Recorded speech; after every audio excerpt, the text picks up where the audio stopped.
امروز میخوایم بریم سراغ یکی از بزرگترین معماهای اقتصادی قرن 20، یعنی داستان باور نکردنی ببرهای آسیایی. چطور یه سری کشور که تا همین دیروز فقیر و در حال توسعه حساب میشدن، یهو تبدیل شدن به غولهای صنعتی. با ما همراه باشید تا با تکیه به منابع اصلی از این راز پرده برداریم. این سوالی که می‌بینید ده‌هاست که ذهن اقتصاددان‌ها و سیاستگزارها رو درگیر کرده. تایوان و کره جنوبی هم فقط 2 مثال از این کشورها هستن. ببینید، ما اینجا داریم در مورد یه رشد اقتصادی معمولی حرف نمیزنیم و صحبت از یه جور جهش کوانتومیه. یه دگرگونی کامل توی ساختار یه جامعه و اقتصاد، اونم فقط توی یه نسل. این اتفاق اونقدر خارق‌العاده بود که اسمشو گذاشتن معجزه شرق آسیا. اما خب واقعاً یه معجزه بود یا یه استراتژی خیلی حساب شده پشتش بود؟ این دقیقاً همون چیزیه که می‌خوایم توی این برنامه با هم کشفش کنیم. خب برای اینکه بفهمیم این جهش چقدر بزرگ بوده، بیایید یه نگاهی به چند تا عدد و رقم بندازیم. تایوان رو در نظر بگیرید. سال 1965 این کشور توی رتبه بندی جهانی صادرکننده‌های کالاهای صنعتی رتبه 28م رو داشت. یعنی بازیگر کاملاً حاشیه‌ای توی اقتصاد دنیا بود. حالا چی شد؟ فقط 20 سال بعد توی 1985 پرید به رتبه 10 جهان. یعنی کشورهایی مثل اسپانیا و استرالیا رو هم پشت سر گذاشته بود. فوق‌العاده است نه؟ حالا بریم سراغ کره جنوبی. داستان اونجا هم به همین اندازه شگفت‌انگیزه. کره توی همون 20 سال از رتبه 33 پرید به 13، یعنی 20 پله صعود کرد. ببینید اینا فقط یه سری عدد و رقم خشک و خالی نیستن ها. اینا نشون دهنده یه تحول ساختاری عمیق و سریعه که زندگی میلیون‌ها آدم رو برای همیشه عوض کرد. سوال اصلی اینه: چی باعث این جهش خیره کننده شد؟ موتور محرکش چی بود؟ خب برای جواب دادن به این سوال یه نقشه راه داریم. اول یه نگاهی میندازیم به خود این معجزه و ابعادش. بعدش 2 نظریه اصلی رو که سعی میکنن این پدیده رو توضیح بدن بررسی میکنیم. نظریه بازار آزاد در مقابل نظریه بازار تحت حاکمیت. بعد میریم سراغ جعبه ابزار دولت‌ها توی این کشورها و آخر سر هم به این سوال میرسیم که آیا با یه مدل توسعه جدید طرفیم یا نه. خب بریم سراغ اولین و شاید معروفترین توضیح برای این موفقیت. نظریه بازار آزاد. این دیدگاه که سالهای سال روایت اصلی توی اقتصاد غرب بوده، یه داستان خیلی ساده و سر و راست برامون تعریف میکنه. این نظریه چی میگه؟ میگه این کشورها موفق شدن چون بالاخره راه درست رو پیدا کردن. یعنی چی؟ یعنی از اقتصاد دستوری و دخالت‌های دولت فاصله گرفتن و اصول کاپیتالیسم به سبک آمریکایی رو قبول کردن. به عبارت ساده‌تر، دولت پاشو از اقتصاد کشید بیرون، موانع رو برداشت و به شرکت‌های خصوصی و کارآفرینا اجازه داد که توی یه بازار آزاد و رقابتی کار خودشونو بکنن. طبق این نظریه این جادوی بازار بود، همون دست نامرئی معروف آدم اسمیت که منابع رو به بهترین شکل ممکن تقسیم کرد و باعث این رشد فوق‌العاده شد. و شاید بهترین کسی که این دیدگاه رو خلاصه کرده خود میلتون فریدمن باشه، برنده جایزه نوبل اقتصاد و یکی از سرسخت‌ترین مدافعان بازار آزاد. این نقل قول از کتاب معروفش آزادی انتخابه که سال 1980 نوشته شده. خیلی روشنه. فریدمن خیلی واضحی خط میکشه وسط. یه طرف کشورهای مثل ژاپن، کره، تایوان و سینگاپورن که به گفته اون با تکیه به بازار خصوصی شکوفا شدن. طرف دیگه کشورهای مثل هند، اندونزی و چین کمونیست اون زمانن که چون به برنامه‌ریزی دولتی چسبیدن دچار رکود شدن. پیامش خیلی واضح و قدرتمنده. دولت بره کنار، بازار کار خودشو بکنه، نتیجهش هم میشه رفاه و پیشرفت. سالهای سال هم این روایت اصلی بانک جهانی و صندوق بین‌المللی پول بود. اما آیا داستان واقعاً به همین سادگیه؟ خب دقیقاً همینجاست که داستان پیچیده میشه.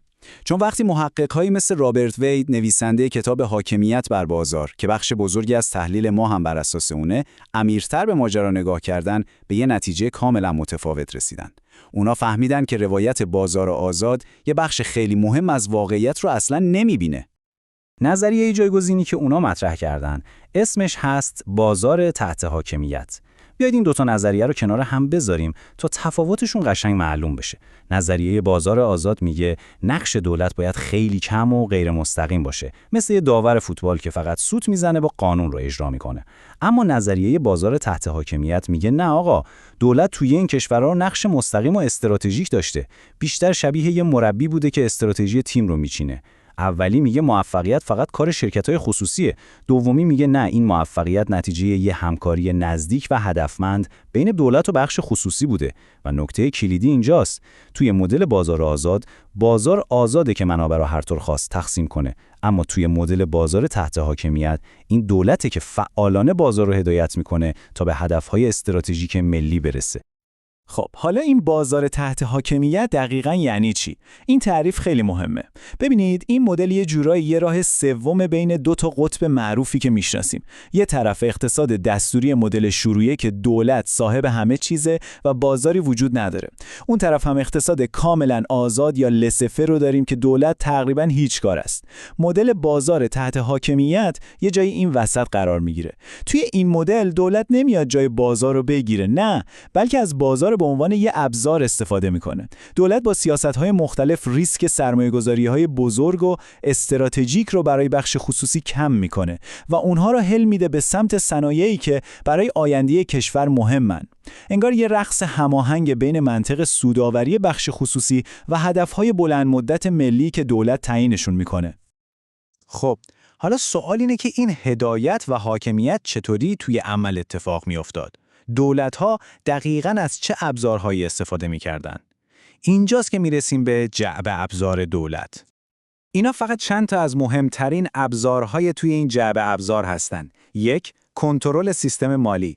توی کشورهای مثل کره و تایوان، دولت کنترل شدیدی روی بانک‌ها داشت. یعنی چی؟ یعنی دولت تصمیم می‌گرفت وام‌های ارزون و اعتبارا به کدوم صنعت و حتی کدوم شرکت‌ها برسه. 2. مدیریت هوشمندانه تجارت خارجی.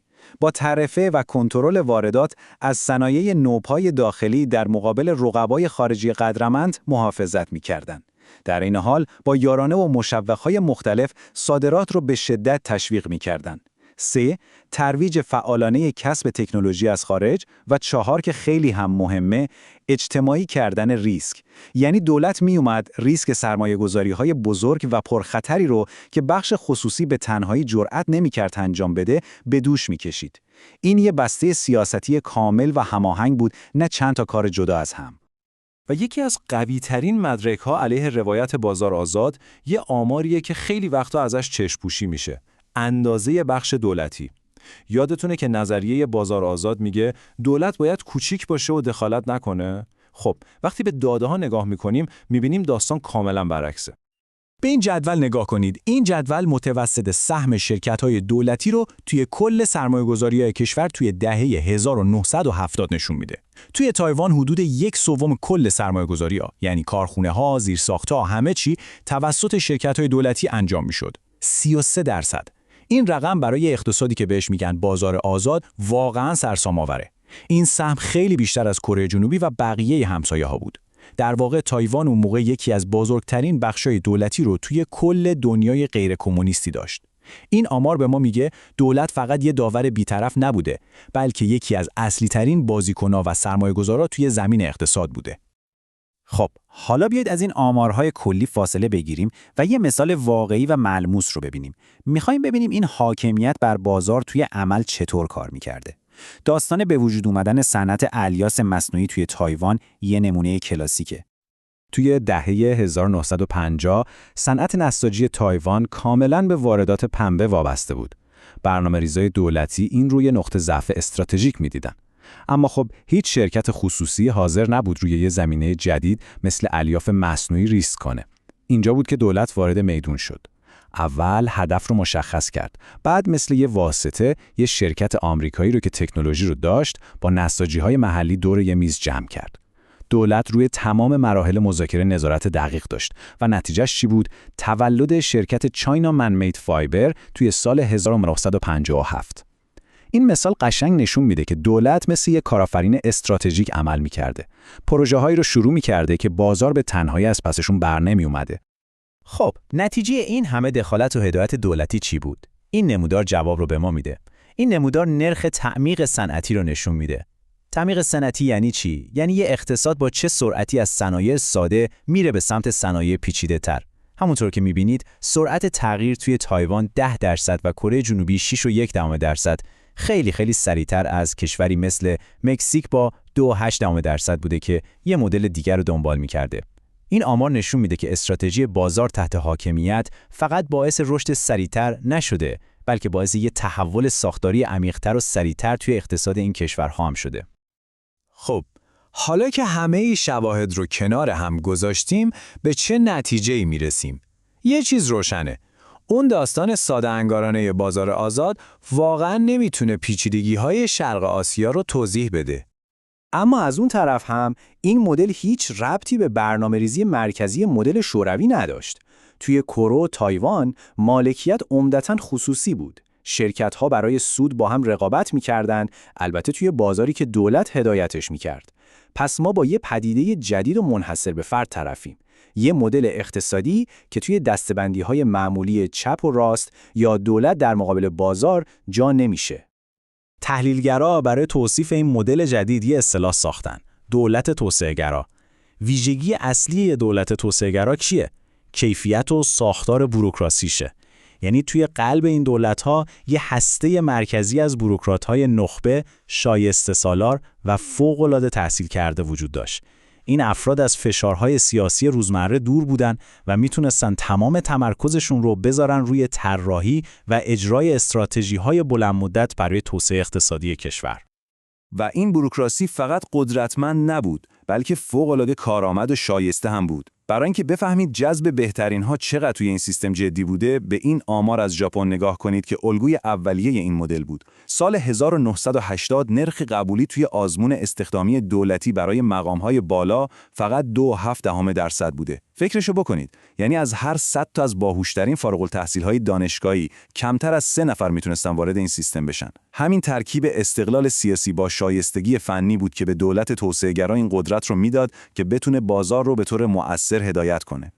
پس اگه بخوایم کل این بحث رو توی یه جمله خلاصه کنیم، نکته کلیدی اینه: داستان موفقیت ببرای آسیایی داستان پیروزی بازار آزاد بر دولت نبود. نه، بلکه داستان یه دولت قدرتمند، هوشمند و توسعه‌گرا بود که یاد گرفت چطوری بر بازار حاکمیت کنه.